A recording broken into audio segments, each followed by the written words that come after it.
Bienvenue dans Livre Éco, l'émission consacrée aux livres et à l'économie. On a un spécialiste de l'économie aujourd'hui avec nous, en l'occurrence Didier Dufaux, qui nous propose cet ouvrage, L'étrange désastre, aux éditions Étoile, e-toile.fr.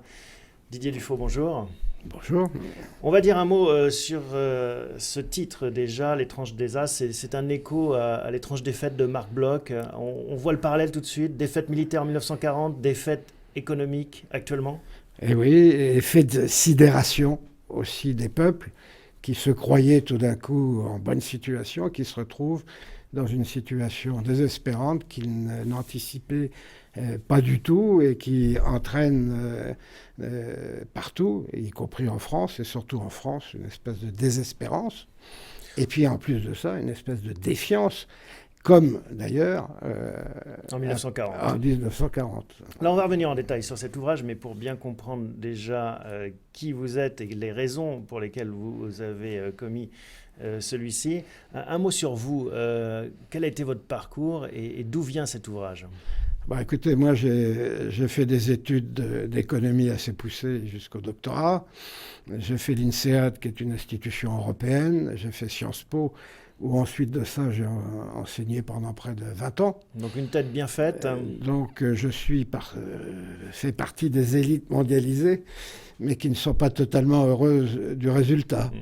Donc aujourd'hui, on a quand même une responsabilité dans l'explication de ce qui est bien un désastre, qu'il faut comprendre comme un désastre, et surtout comprendre qu'est-ce qui s'est passé, qu'est-ce qui a fait que les espoirs que nous avions ne sont pas au rendez-vous. Alors on va revenir sur tout ça. Donc une carrière d'enseignant et une carrière aussi de chef d'entreprise, parce que vous avez Absolument. dirigé un cabinet de conseil pendant que vous avez créé. 30 ans. Ouais. Donc vous avez une expérience théorique, mais aussi pratique. C'est toujours important de le rappeler. Française, européenne et internationale. Ouais. Le constat, cette désespérance, cette défiance, elle n'est pas que française. On va sortir de Saint-Germain-des-Prés. Vous la rencontrez au Brésil, en Inde, au Japon, partout dans le monde, vous la constatez. C'est pas forcément l'image qu'on a. Expliquez-nous en quoi elle consiste, cette désespérance. Vous n'avez pas un seul pays à l'heure actuelle qui considère qu'il est dans une situation heureuse. Si vous allez au Brésil aujourd'hui, le Brésil est en récession. C'est quand même curieux. Il y a 5 ans, on nous disait que les BRICS étaient en train de tout emporter, etc. Et vous voyez les Français installés au Brésil qui reviennent, alors pas en France, mais au moins au Portugal, pour des raisons fiscales. Si vous allez au Japon, les Japonais ne comprennent pas ce qui leur arrive. Ils sont dans une récession de longue durée où il y a beaucoup moins d'espérance qu'avant. Ils ne comprennent pas. Ce n'est pas la France, c'est le Japon. Pourtant, les Japonais étaient considérés comme les seigneurs de la guerre économique il y a 20 ans. Même des pays comme l'Inde, vous dites, sont dans cette désespérance. L'Inde a changé de cap, ce qui était effectivement un mouvement très important. Mais l'Inde est toujours en difficulté et vous ne trouvez pas en Inde de gens qui vous disent c'est formidable, on est en train de connaître un boom formidable. Au contraire, il y a des divergences d'intérêts en Inde formidables, des tensions terribles. Et tous les pays, et on voit le monde arabe qui est en ruine, mais enfin, les printemps arabes, c'est quoi ? C'est la conséquence directe de la récession de 2008. Il n'y a pas de secret. Est-ce que vous voyez donc une cause commune à toute cette désespérance à l'échelle mondiale ? C'est toujours la même raison pour vous qui les anime ? Le problème, c'est qu'on parle de crise, mais on ne définit pas ce qu'est la crise. Et la première chose qu'il faut faire, c'est définir ce qu'on appelle la crise. C'est quoi votre définition alors ? La crise, c'est un phénomène où on passe d'un état à un autre. Vous avez une situation qu'on a appelée les 30 glorieuses, en fait les 25. Les 30 glorieuses, vous aviez de la croissance, vous aviez de l'emploi, et vous aviez des miracles économiques successifs. Le miracle allemand, le miracle français, le miracle italien, etc., le miracle japonais. Bon. Et puis tout d'un coup, on change complètement et on constate 3 faits absolument terrifiants, mais absolument sous-estimés. Dans lesquels ? Le premier, c'est qu'au sortir de la guerre, l'ensemble des pays, disons industrialisés, étaient à 400% de dette globale. 400% de dette globale. Normal, c'était la guerre. Et on a vu ce taux de 400% baisser régulièrement jusqu'en 1971. Grâce aux 30 Glorieuses, justement. Ça a baissé. Et on constate que ça a baissé, ça a baissé, ça a baissé. C'est descendu en dessous de 200, et en général entre 75% et 150%. Puis tout d'un coup, énorme changement, redressement de la courbe.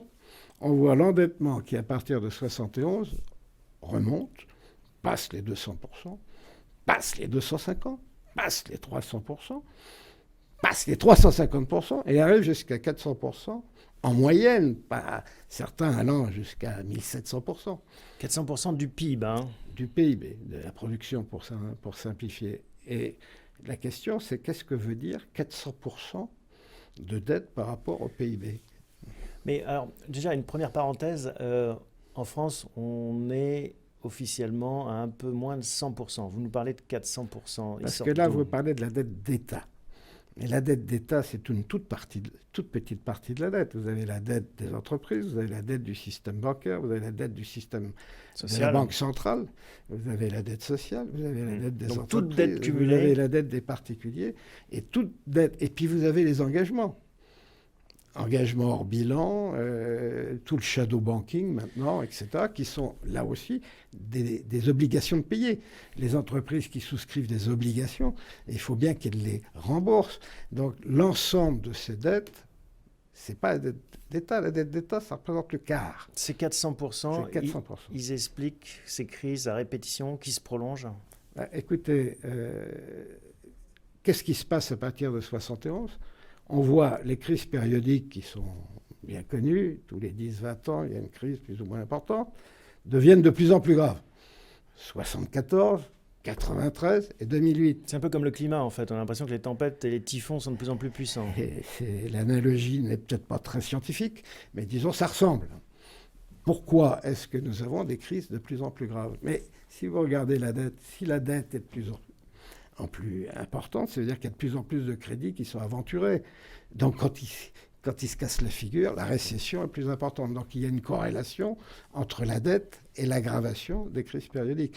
De même, s'il y a des crises périodiques plus graves, eh bien le troisième phénomène qui est constitutif de la crise, c'est-à-dire que chaque décennie, vous voyez la croissance qui baisse, 70 ça baisse, 80 ça baisse, 90 ça baisse, 10 années du début du siècle, ça baisse. Et cette année-là, on va arriver quasiment à la stagnation. Donc, 3 éléments. 400% d'endettement par rapport au PIB, si on prend toutes les dettes, des crises à répétition de plus en plus violentes et un taux de croissance qui ne cesse de descendre. C'est la crise. Les causes de cette crise, parce que c'est ça la vraie question. Si on veut essayer de trouver un remède, il faut essayer de trouver les racines. Eh bien, vous pourriez penser que la totalité des économistes sont mobilisés dans l'explication de ce phénomène. Pourquoi, tout d'un coup, on a eu cette inversion de courbe? C'est un phénomène quand même massif. Pourquoi? C'est les banques, conséquences extrêmement importantes. Qui sont pointés du doigt, d'ailleurs, depuis 2008. On dit que c'est la faute des banquiers. Évidemment, la dette, elle est portée essentiellement par les banques, mais pas seulement par les banques, et de moins en moins, d'ailleurs, par les banques. La vraie question, c'est de savoir quel est le moteur de ce changement complet de système.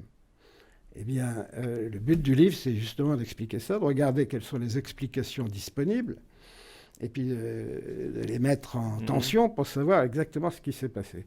Alors, il y a des explications qui sont plus ou moins fantaisistes. La première explication, c'est que la cupidité des banquiers est arrivée à un sommet. En fait, la cupidité est une constante de l'humanité. Elle est vieille comme Hérode. Et peut-être même avant. Même davantage. Et pour ce qui est des banquiers, elle est aussi d'une grande constance depuis longtemps. Donc, c'est pas ça qui explique le changement, puisqu'on a quand même eu... On ne va pas dire que la cupidité des banquiers n'existait pas entre 1944 et 1961. Alors, autre usual suspect, le pétrole. Alors, le pétrole, ça, c'est un suspect sérieux. Puisqu'effectivement... Parce que la crise est concomitante, le choc pétrolier... Il y a eu le choc pétrolier, seulement quand vous regardez les chiffres, vous apercevez que la bascule, elle n'a pas eu lieu à ce moment-là. Elle a eu lieu avant. En vérité, le choc pétrolier est une réponse à un choc antérieur. Quel est-il, ce choc antérieur? Le choc antérieur, c'est qu'on a changé le système monétaire international qui était fondé sur la responsabilité des États, les uns vis-à-vis des autres, vis-à-vis de leur balance de paiement et commerciale. Et l'étalon or, et donc vous le datez c'est pas l'étalon or, c'était les accords de Bretton Woods qui disaient chaque État est responsable de sa monnaie, de sa valeur de la monnaie et de ses excédents et de ses déficits. Et les statuts du FMI sont parfaitement clairs. Vous n'avez pas le droit d'avoir des déficits et des excédents majeurs. Et ça saute. Ça saute en 71, Nixon. Nixon fait sauter le système. Pourquoi ?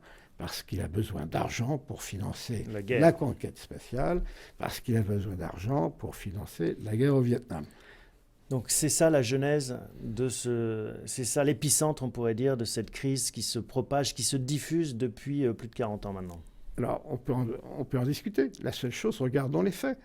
Qu'est-ce qui se passe ? Le dollar s'effondre. Les pays pétroliers se retrouvent sans ressources.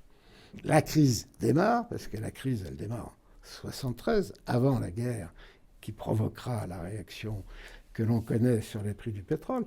Mais l'augmentation des prix, elle est ridicule. Elle est importante en pourcentage, mais elle est ridicule en valeur. Et ce n'est pas elle qui a provoqué le phénomène, c'est le phénomène qui a provoqué la réaction. Donc cela fait la poule. Dans cette affaire, la réaction des pays des pétroliers, c'est j'ai plus de recettes, j'augmente les prix.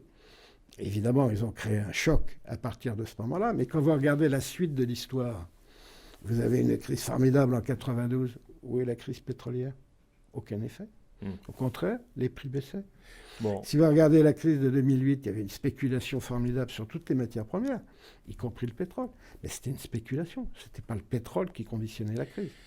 Donc on voit bien le phénomène de propagation à l'échelle mondiale. Ça, c'est le premier niveau de la crise. Il faut un événement mondial qui touche tout le monde, puisque c'est une crise mondiale. Qui nous a plongé depuis 40 ans. Le seul événement mondial qui explique la globalité de ce qui s'est passé, c'est le changement de problème monétaire fondamental. À partir du moment où on accepte d'énormes déficits et d'énormes excédents, que va-t-on faire des excédents ? Et ça nous amène à l'Europe, parce que l'Europe, c'est un terrain de jeu intéressant pour analyser ces problèmes de déficit et d'excédent, puisque finalement, dans une zone géographique proche, qui se rapproche de plus en plus, on a des pays comme l'Allemagne qui produisent des excédents, des pays comme l'Europe du Sud qui les éponge finalement. Oui, alors peut-être une petite chose au préalable. L'Union européenne est monétaire. On dit toujours c'est Kohl et Mitterrand. Moi je veux bien, mais quel est le traité qui a décidé de ça ? C'est un traité de 1969 à La Haye. On dit on va faire l'Union économique et monétaire. Et là arrive cette opération de suppression des accords de Bretton Woods. Et là c'est le désastre. Car si vous avez un système de monnaie stable, stabiliser un peu plus la zone euro n'est pas un problème. Mais si vous mettez un système de change flottant, la zone euro se trouve complètement à découvert. Et ce qui s'est passé, c'est qu'ils ont essayé de trouver des systèmes. Puis ça n'a pas marché, parce que ça a été constamment détruit par la spéculation et puis par la montée de l'endettement global. À partir de ce moment-là, les responsables ont dit « Mais comment on fait l'Union européenne et monétaire ?» Ils ont dit « On va faire une monnaie unique, comme ça il n'y aura pas de spéculation sur chacune des monnaies. » Donc l'idée de la monnaie unique est quand même la fille directe de la destruction des accords de Bretton Woods. Donc ça ne serait pas venu dans l'esprit des gens en 1969. Au contraire, la plupart des économistes à l'époque et des Européens disaient ce que nous devons faire, c'est stabiliser un peu plus nos relations en ayant une monnaie de compte unique. Mais les changes flottants ont détruit le schéma. Alors, résultat, on a fait quelque chose qui est extrêmement sévère, qui est la monnaie unique. Mais le problème, c'est qu'on n'a pas créé d'organes pour gérer la zone. Et là, on commence à découvrir un point de votre thèse qui est le déficit de gouvernance, qui est l'explication finalement de cette dérive petit à petit. Aussi bien à l'échelle mondiale qu'à l'échelle européenne. Ah oui, parce que si vous avez en Europe un système de monnaie unique avec uniquement des règles juridiques, 2 règles juridiques, on simplifie un peu parce qu'il y a d'autres choses autour, mais enfin, pour l'essentiel, c'est que les États soient calmes et ne créent pas des déficits effroyables, donc qui restent avec 3% de déficit et puis qui ne dépassent pas 60% de dette. Ah oui, mais c'est pas là le fond. On l'a vu, la dette, c'est 4 fois plus dans le secteur privé. Qui gère les écarts de productivité ? Qui gère les excédents internes ? Et on voit, enfin quand même, quelque chose de totalement choquant.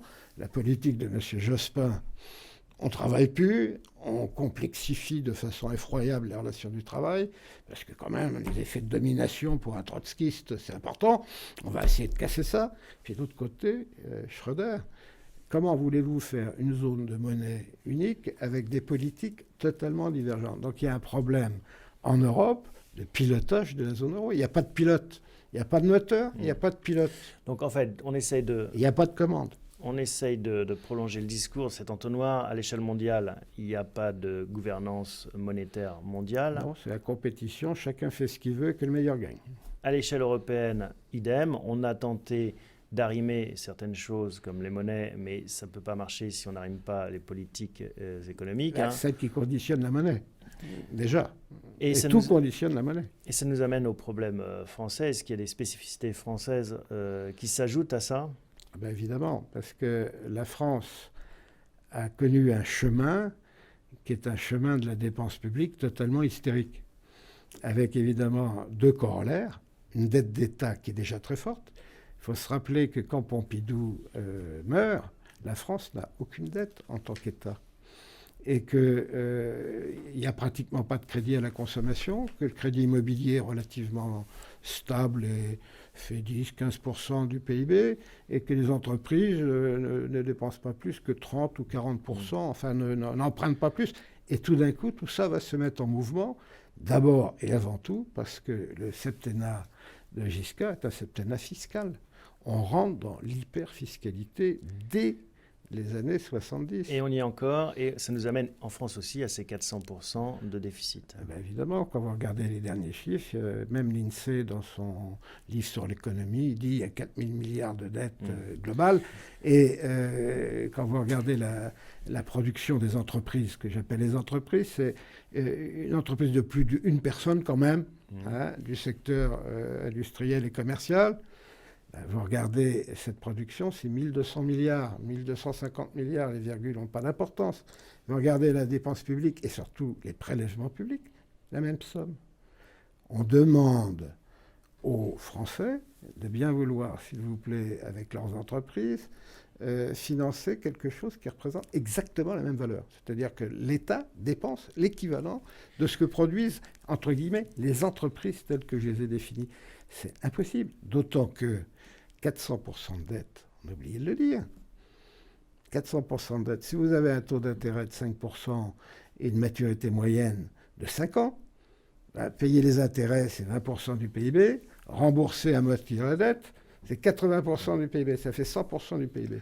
La France se retrouve dans cette situation, malgré tout embarrassante, où on demande à leurs entreprises, parce que c'est les entreprises qui peuvent nous sortir de là, de payer 100% ou l'équivalent de 100% de leur production pour rembourser la dette et payer les intérêts, et 100% aussi pour, faire face à la dépense publique. C'est impossible. Donc on est au bout de l'histoire. Est-ce qu'on est dans le mur? Est-ce que ça peut durer? Est-ce qu'on peut aller à 500% de dette? Ah non, mais maintenant, ça y est, les dettes sont stabilisées à 400%, et le problème, c'est que la falaise de dette s'effondre périodiquement, et on croit toujours que dans les 2 ans, ça va être vachement bien, que tout le monde dira... Depuis 2008, nous entendons l'année prochaine, c'est formidable, et dans 2 ans, ça va être formidable. Et l'année prochaine n'est pas formidable, et dans 2 ans, c'est pas formidable. Et ça fait maintenant 8 ans que ça dure. Si vous ne contrôlez pas les causes, et vous avez 3 causes. Vous avez un problème de gouvernance internationale de la monnaie, vous avez un problème de gouvernance de la zone euro, et vous avez un problème de gouvernance en France qui est fondé sur la fiscalité. La fiscalité, la dépense. Si vous ne faites pas quelque chose dans ces 3 domaines, la crise dure. Surprise. Est-ce qu'on peut faire quelque chose dans ces 3 domaines, selon vous? Parce qu'on a vu le constat, maintenant le remède. La première chose, c'est qu'il faudrait déjà que le diagnostic sur les causes du problème international soit porté. Et ça, c'est votre ouvrage, on le remontre, L'étrange désastre, voilà, aux éditions Et-Toile. Et donc voilà, ça, on peut lire, le diagnostic des causes, il est là-dedans. Maintenant, comment on en sort? La première chose, c'est qu'il faut arriver à juguler les 3 problèmes de gouvernance. Et c'est pas facile, parce que la France seule est quand même un peu embarrassée, surtout qu'elle est un peu l'homme malade Donc tous les ambassadeurs vous diront, bah oui, on a un problème d'influence, parce que comme on n'a rien fait, on passe pour des guignols et on ne peut plus influencer. Or, le problème est international. La crise, telle qu'on l'a définie, est internationale. Est-ce qu'elle progresse, cette gouvernance? On a vu la crise grecque en Europe. Est-ce qu'on a fait des progrès en termes de gouvernance européenne? Mais non, on est revenu en arrière. Quelle était la leçon de 1929? Pas de déflation. S'il vous plaît, messieurs, pas de déflation. On ne règle pas les désajustements des différentes économies entre elles par la déflation. Et qu'est-ce qu'on a fait? Une super déflation grecque, une super déflation portugaise, une super déflation en Espagne, une petite déflation en Italie. Et puis on a dit en France, on ne va pas ça, c'est pas possible. Donc on revient à la règle de 1929, que tout le monde avait considérée comme essentielle. On ne gère pas des désajustements de balance par la déflation. Et en Europe, c'est ce qu'on fait. Je suis désolé, c'est un retour en arrière phénoménal. Qui possède cette dette de 400%? Parce qu'on entend ces chiffres, on se dit qu'en face, qui dit dette dit créancier, il y a une contrepartie. Oui, tout le monde. Vous, moi, Bill Gates. Tout le monde.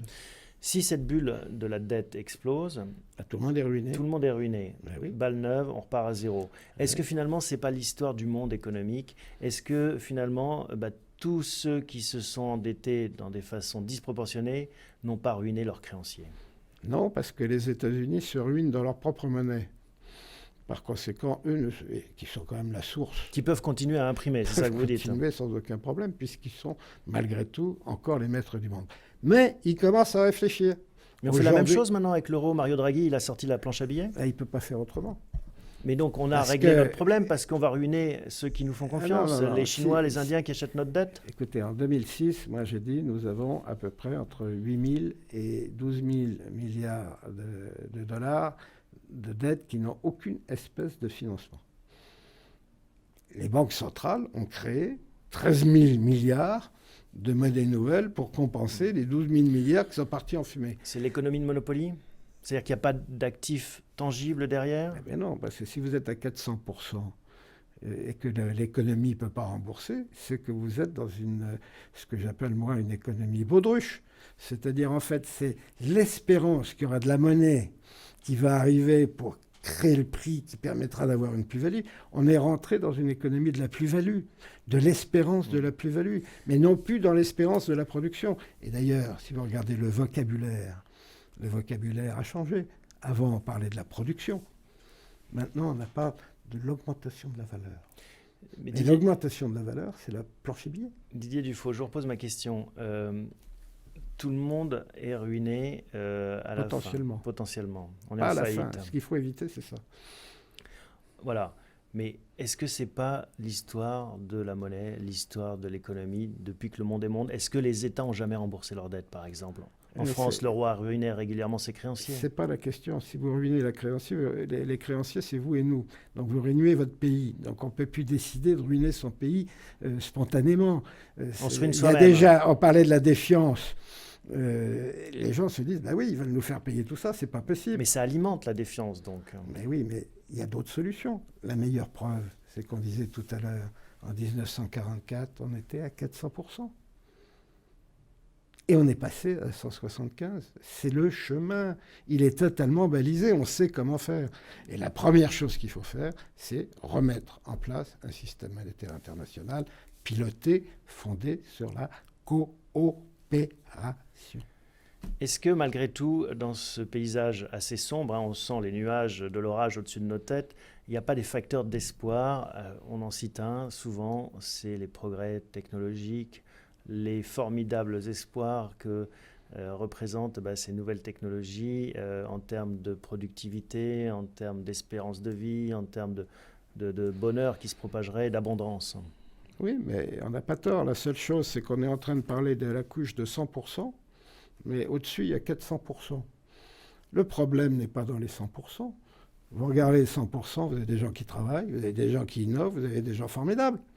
Mais Donc, le problème, ce que vous c'est appelez les qu'au-dessus, il y a 400%. c'est la partie productive des entreprises Oui. industrielles et commerciales. Ça marche. Ceux qui bossent. Et il y a des choses qui marchent Et qui au-dessus, sont on formidables. a encore Le problème, c'est pas là. 300% au-dessus. Quand on parle de l'ubérisation qui est terrible, qui va nous créer du chômage, attends, on rigole. Ça représente combien? 10 000 emplois en France, alors que nous avons 5,5 millions de chômeurs, presque 6,5 millions de chômeurs. Ça n'a pas de sens. Ce qui est au-dessus, c'est les 400%. Comment s'en débarrasser? En guise d'introduction, vous nous disiez que vous faisiez partie de ces élites mondialisées. Vos petits camarades, ceux qui dirigent les pays, les banques, les entreprises, ils ne sont pas plus idiots, ils connaissent la réalité. Qu'est-ce qu'ils vous disent? Comment est-ce qu'ils réagissent? Si vous parlez en tête-à-tête avec eux, et nous, on a un blog qui est élu par près de 900 000 personnes maintenant, il n'y a jamais de contestation. Tout le monde dit, mais c'est vrai. Et d'ailleurs, Maurice Allais, c'est pas n'importe qui. Oui, parce que vous êtes dans la filiation de Maurice Allais. Hein.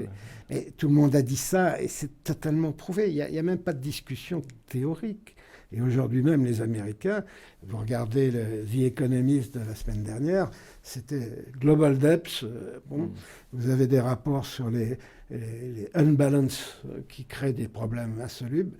Les États-Unis commencent à s'apercevoir que leur négligence bénigne, comme ils disent, est en vérité un drame qui est la source même des problèmes et qui touche les États-Unis.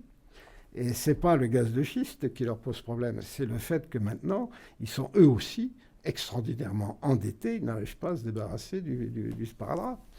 Et donc, à l'heure actuelle, à peu près tous les économistes sont d'accord sur une chose, on ne peut pas rester dans ce système-là qui est dysfonctionnel. Il va falloir bouger. Il va falloir bouger. On a l'impression, on a fait une allusion à Marc Bloch en introduction, les tranches défaites.